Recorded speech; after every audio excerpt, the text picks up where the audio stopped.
కీర్తనలు 48:1 చదవండి. కీర్తనలు 48వ అధ్యాయం 1వ వచనం.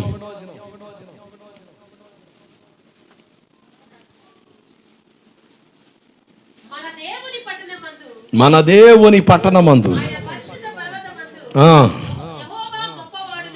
యెహోవా గొప్పవాడు, ఆయన గొప్పవాడు. ఎంత గొప్పవాడయ్యా అని మనం చూస్తే ఒక అద్భుతమైన విషయం మనకు కనబడతాయి. 147వ కీర్తన 5వ వచనం.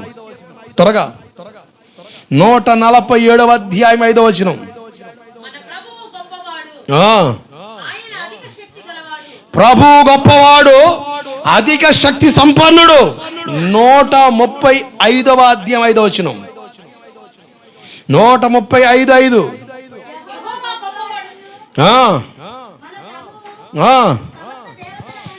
ఎంత గొప్పవాడయ్యా అంటే సమస్త దేవతల కంటే, సమస్త దేవుల కంటే, అందరికంటే ఉన్నతుడు, గొప్పవాడు. కొడు హల్లెలూయా. 95వ కీర్తన 3వ వచనం. 95:3.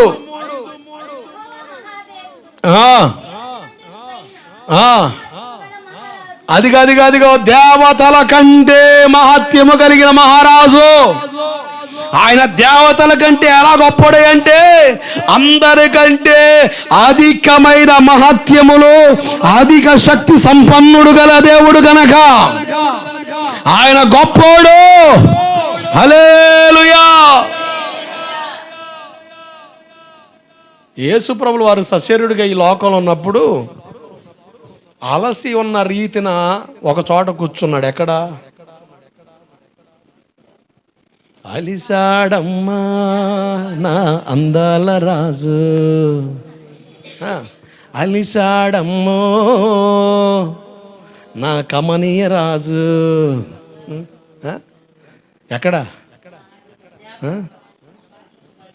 యాకోబు బావికాడేనా? ఎక్కడుంది అది? యోహాను సువార్త 4:12 చూడండి. యోహాను సువార్త 4వ అధ్యాయం 12వ వచనం. ఈ సహోదరి ఏమడుగుతుందో చూడండి.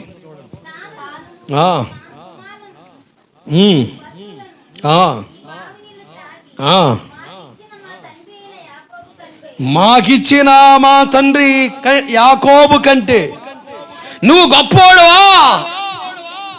ఈమెడుగుతుంది.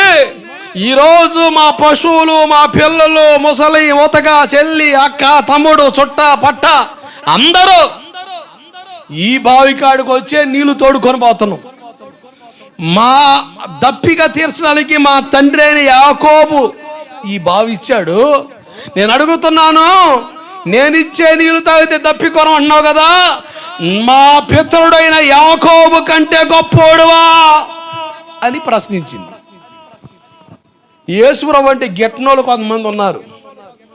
అసలు ఆయన అంటే గిట్టదు, అసలు మింగుడు పడదు. యేసుప్రభు అంటే ఒంటి కాళ్ళ మీద లెక్కుతాడు ఒక్కొక్కడు.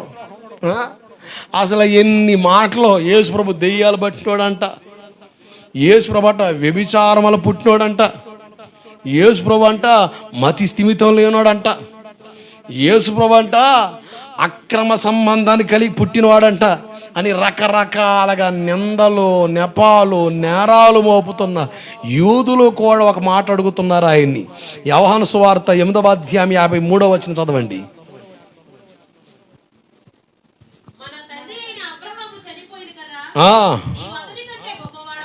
మన తండ్రి అయిన అబ్రహాము చనిపోయాడు కదా, అబ్రహాము కంటే గొప్పోడువా?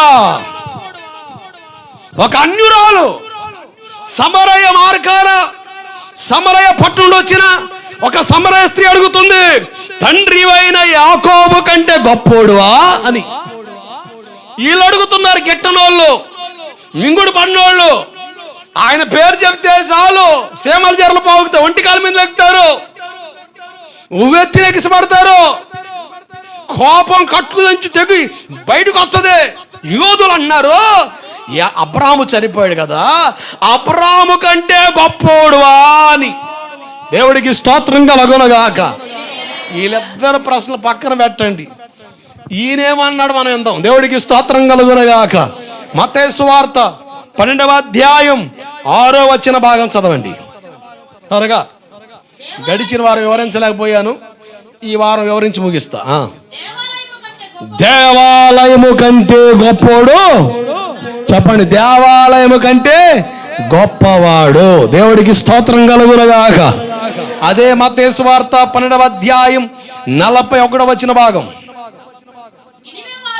నినివే వారు యోనా ప్రకటన విని మారుమనసు పొందారు కదా,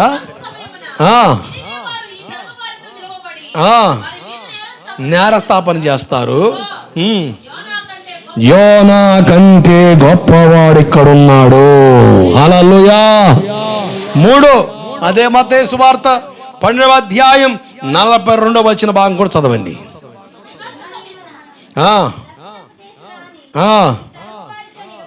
నిలవబడి ఈ దక్షిణ దేశపురాణి, శాబా దేశపురాణి, ఈ తరం వారితో నిలబడి నేరస్థాపన చేస్తుంది. భూమి అంతం నుండి వచ్చింది.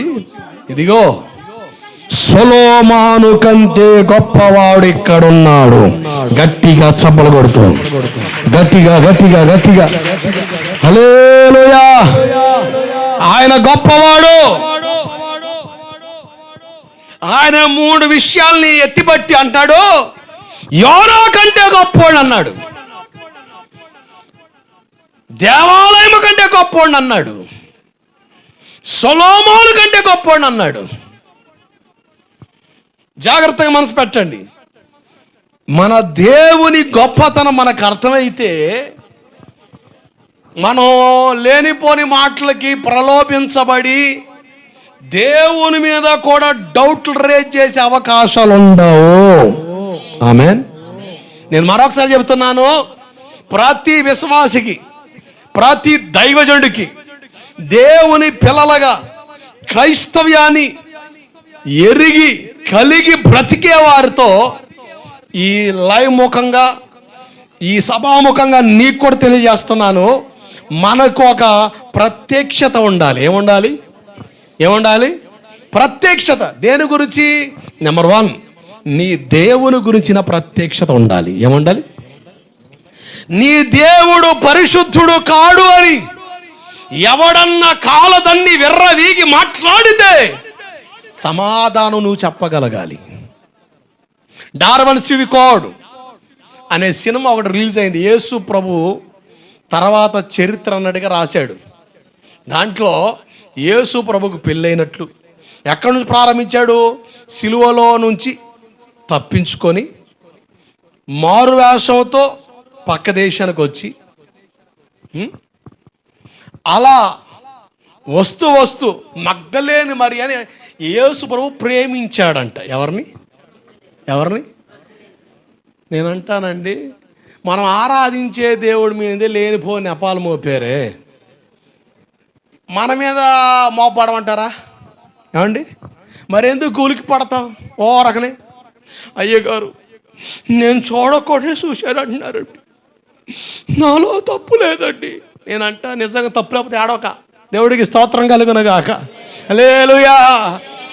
ఏడ్చికి వెళ్ళవాలని రూల్ ఉందా? ఏడ్చికి వెళ్ళవాలని ఆలోచన ఉందా? అవసరం లేదుగా. నేనంట నిజంగా ప్యూరిఫైడ్గా నీలో లోపం లేకపోతే అసలు ఏం మాట్లాడవద్దు. అటువంటి మాటలు విన్నప్పుడు అలా చెడ్డ మాటలు మీ మీద పలుకుతారని, అబద్ధంగా మీ మీద చెడ్డ మాటలు పలుకుతారని, అపనిందలు మోపుతారని బైబిల్ సెలవిస్తుంది. అప్పుడు మీరు ఏం చేయాలట? దేవుణ్ణి మహిమపరచాలి. హల్లెలూయా. ఒకవేళ ఏదైనా పొరపాటు ఉంది, ఓకే, నువ్వు మంచిగానే ఆలోచించి చూసావు, నీ చూపులు తప్పట్టారు, నీ వైఖరిని తప్పట్టారు. సో నేను అలా చూస్తూ ఉంటే నేను మంచిగానే చూస్తున్నా, వాళ్ళు అభ్యంతర పడుతున్నారు గనక, కోడిగుడ్డు కూడా ఈకల్లాగే సమాజంలో ఉంటున్నాను గనక నేను ఎందుకు చూడాలి, చూడకుండా వదిలిపోద్దుగా అన్న ఆలోచన చేస్తామా? చెయ్యం, ఫీల్ అయిపోతాం. నా బాధ ఏదంటే మీరు వాక్యం వినకే సరి చేయబట్టలేదని నాకు అర్థమైంది. ప్రార్థనలో నాకు వచ్చిన రిజల్ట్ ఏంటంటే వీళ్ళు సక్రంగా వాక్యం వినక వాక్యాన్ని అర్థం చేసుకోకే మీ బతుకులు అర్ధంతంగా మారుతున్నాయి. నా బాధ, నా బోధ, నన్ను ఇక్కడ దేవుడు పెట్టింది ఏంటంటే, ఏ విధము చేతనైనా దేవుని వాక్యం నీకు అర్థమయ్యేటట్టుగా బోధించడానికే దేవుడు నన్ను అభిషేకించి మీ మధ్యన పెట్టాడు. ఉలుకు పలుకులేదు చూసారా? నమ్మితే గట్టిగా చప్పలు కొట్టి హల్లెలూయా ఆమేననో స్తోత్రమని ఏడు హల్లెలూయా. మా ప్రాణానికి తగిలేవుగా అయ్యా నువ్వు అన్నట్టుగా ఫీల్ అవుతున్నారే కానీ నిజమే కదన్న ఆలోచన వస్తే ఆమెనని హల్లెలూయా అని చెబుతాంగా.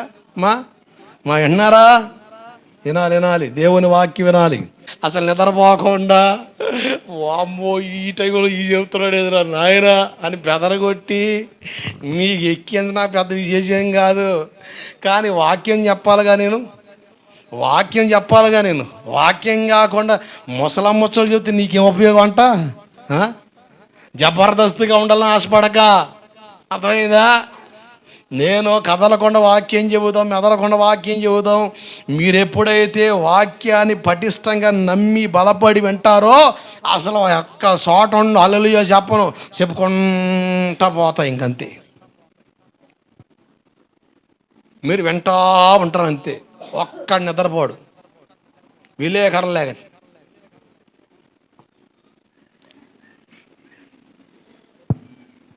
ఇదే పనిగా దేవుడికి స్తోత్రం కలుగునుగాక.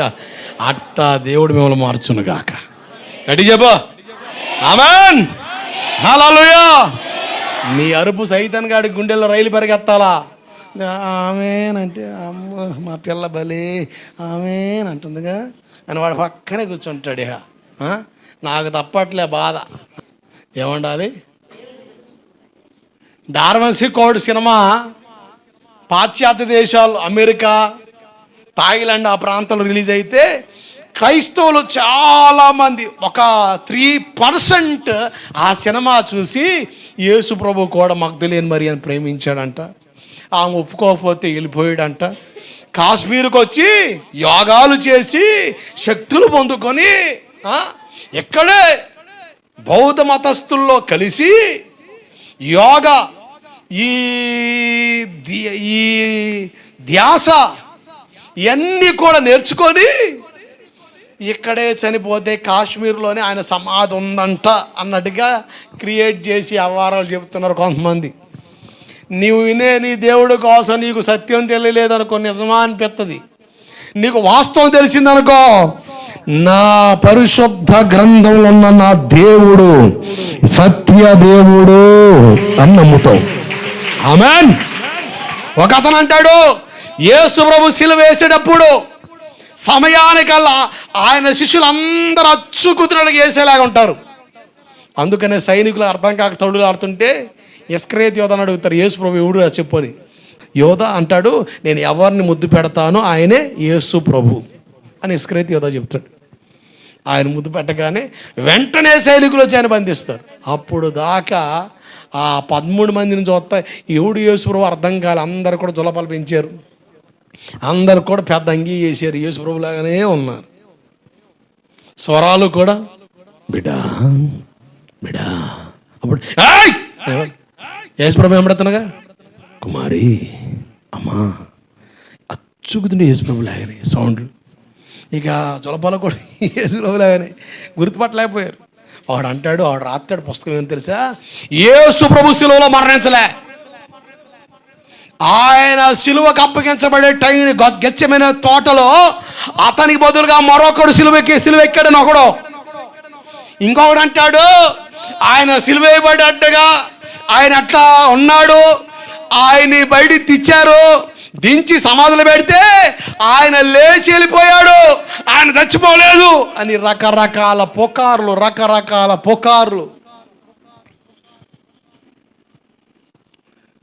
ఒకడు అంటాడు, అసలు యేసు ప్రభు పుట్టి పెరిగిన ఏరియాలోనే ఆయన నమ్ముకున్న వాళ్ళు తక్కువ. నిజం, ఇజ్రాయెల్ దేశంలో యేసు ప్రభు నమ్ముకున్న వాళ్ళు చాలా అరుదు.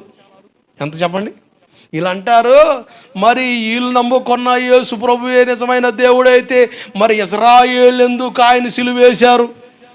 ఇజ్రాయేల్ సరే సిలువైతే వేశారు అనుకుందాం, మరి వాస్తవం తెలిసిన తర్వాత వాళ్ళందరూ మారాలగా. దాంట్లో అరాకొరే ఉన్నారు ఎందుకు? అని సావు తెలివితేటలు ప్రదర్శించే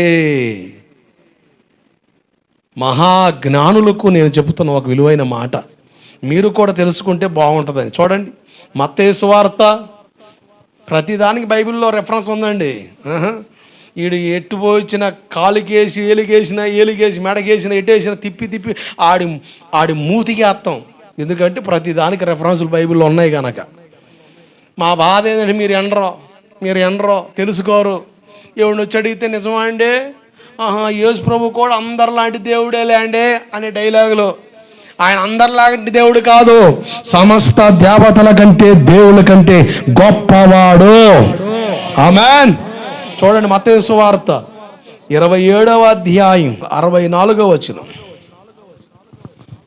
ఎందుకు ఇప్పుడు కూడా ఇశ్రాయేల్ యూదులు యేసు ప్రభువుని అంగీకరించట్లేదు?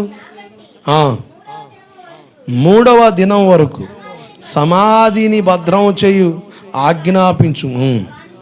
వాని శిష్యులు వచ్చి వాని ఎత్తుకొని పోయి ఆయన మృతుల్లో నుండి లేచినని ప్రజలతో చెప్పుదురేమో. అప్పుడు మొదటి వంచన కంటే కడపటి వంచన చెప్పిరి. జాగ్రత్తనండి, ఇప్పుడు సమాధిని భద్రం చేస్తున్నారు కదా, సమాధిని కాపలా కాస్తున్నారు. యేసు ప్రభు తిరిగి లేచిన తర్వాత వీళ్ళు చచ్చిన వారి వలె పడిన ఈ సైనికులు ఈ పరిసయ్యుల కాడికి, శంకరుల కాడికి వెళ్ళి ఆయన లేచాడు, ఆయన లేడు, సమాధి తెరబడింది, ప్రకాశవంతమైన వెలుగు వచ్చింది అని వాళ్ళు గగ్గోలు పెట్టి చెబుతూ ఉంటే, ఓరి నాయనో, ఈ మాట మళ్ళీ బయటికి పోతే అందరు యేసు ప్రభు దేవుడు అంటారా నాయన, ఇప్పుడు దాకా మన మతానికి బెజ్జం పడుతుందని మేము తెగ ఫీల్ అయ్యాం, మన మతాన్ని పాడు చేస్తాడని చెప్పి తెగ ప్రయత్నాలు చేసాం. ఇప్పుడు తెలిసిందంటే అందరూ యేసు ప్రభువే దేవుడని ఆయన వైపు తిరిగారంటే మా పరిస్థితులు మొత్తం తారుమారైపోతాయని వాళ్ళు ఏం చేశారంటే కొంత డబ్బులు ఇచ్చి వాళ్ళని లేనిపోని మాటలు చెప్పడానికి ప్రేరేపించారు. ఏమని ప్రేరేపించారు అంటే చూడండి ఒకసారి, మత్తయి సువార్త 28:13.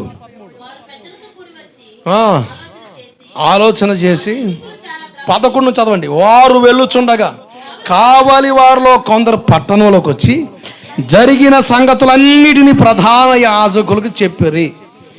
కాబట్టి వారు పెద్దలతో కూడి వచ్చి ఆలోచన చేసి ఆ సైనికులకి ద్రవ్యమిచ్చి, మేము నిద్రపోచుండగా అతని శిష్యులు రాత్రి వేళ వచ్చి అతన్ని ఎత్తుకొని పోయిరని మీరు చెప్పుడి.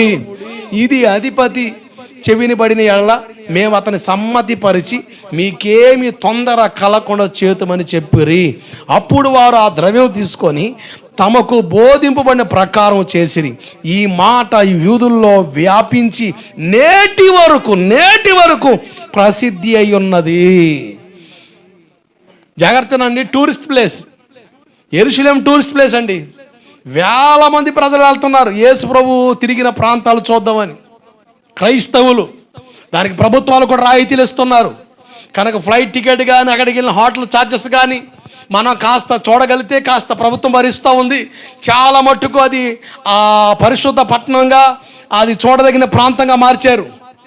ముస్లిమ్స్కి మక్కా ఎట్లాగో క్రైస్తవులకి ఈ యెరూషలేం పాలస్తీనా ప్రాంతం అట్టగా తీర్చిదిద్దబడింది కనుక చాలామంది వెళ్తున్నారు. టూరిస్ట్ ప్లేస్ అయ్యింది. అక్కడ ఉన్న వ్యాపారాలు చేస్తున్నారు. ఏం చేస్తున్నారు? వ్యాపారం చేస్తున్నారు. కానీ అక్కడ ఉన్న వాళ్ళు వ్యాపారం చేస్తున్నారు కానీ యేసు ప్రభు తిరిగి లేచాడు, ఇది వాస్తవం అని నమ్మేవాళ్ళు కొంతమంది. మిగతా వాళ్ళందరికీ ఆలోచన ఏంటి? ఆయన తిరిగి లేగలేదురా నాయన. సైనికులు చెప్పారు. ఎవరు? కాపలా కాసిన సైనికుడే చెప్పాడు. ఏమని చెప్పాడు? ఆయన్ని ఎత్తుకొని పోయారని. ఈ మాయదారి జనం, ఈ పిచ్చమంద ప్రపంచవ్యాప్తంగా వచ్చి ఆయన లేచాడు, తిరిగి లేచాడని అనుకుంటున్నారు కానీ ఆయన లెగలేదు అన్న భావంలోనే ఉండిపోయారు. బైబిల్ చెబుతుంది ఆయన మధ్యాకాశానికి వచ్చినప్పుడట ఆయన పొడిచిన వారు కూడా కన్నులారా చూస్తారని చెబుతుంది. దేవుడికి స్తోత్రం కలుగునుగాక. హల్లెలూయా.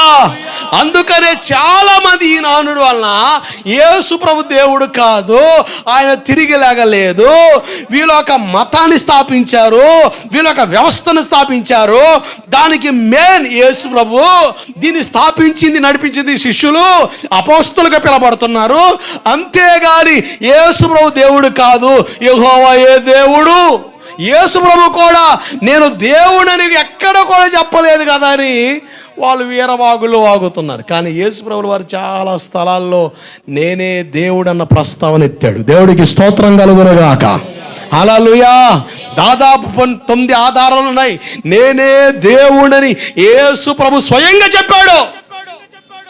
కొంతమంది అంటారు, మీ బైబిల్లో మీ యేసు ప్రభువు వారు నేనే దేవుడని చెప్పిన దాఖలాలు ఉన్నాయా అని. దాదాపు 9 సందర్భాలు ఉన్నాయి. యేసు ప్రభువు వారే నేనే దేవుణ్ణి అని ఆయనకాయనే ప్రత్యక్షపరుచుకున్న దాఖలాలు. దేవుడికి స్తోత్రం కలుగునుగాక. కనుక దేవుడి గురించి ఏముండాలి? ప్రత్యక్షత ఉండాలి. యేసుని గురించిన ప్రకటన నీకు ఉండాలి.